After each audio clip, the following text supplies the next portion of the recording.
go! Horizon Zero Dawn is simultaneously a role-playing game that plays like an action game.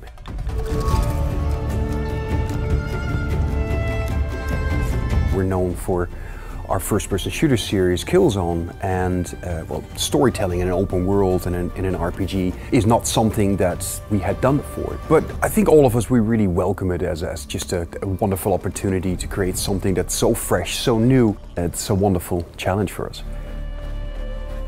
This game has a lot of different ecotopes, as we call them. Each of the ecotopes come with their own machines to discover, and their own machines basically with their own behaviors and what they're doing in that environment.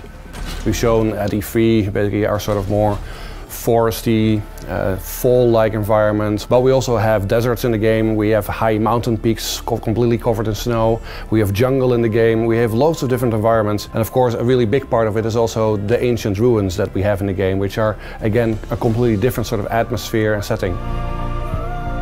So the game has a full day-night cycle, but on top of that there's also a very dynamic weather system. So you get the types of weathers that belong to certain ecotopes. And that of course also has an influence on the gameplay. It reduces visibility or makes certain things harder, certain things might also be easier. So there is a large component of how the look and the weather and the day cycle basically impacts your experience as a player. The transition from Killzone to Horizon has been really interesting, both from an artistic point of view as well as technically. When we're making Killzone, we're making linear levels or serpentine levels. Basically, you walk through them, but we have very tight control.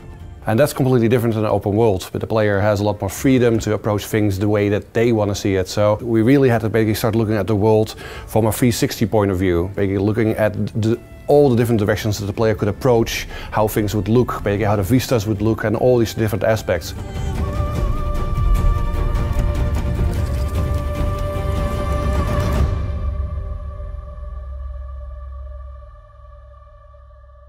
PS4 for the players.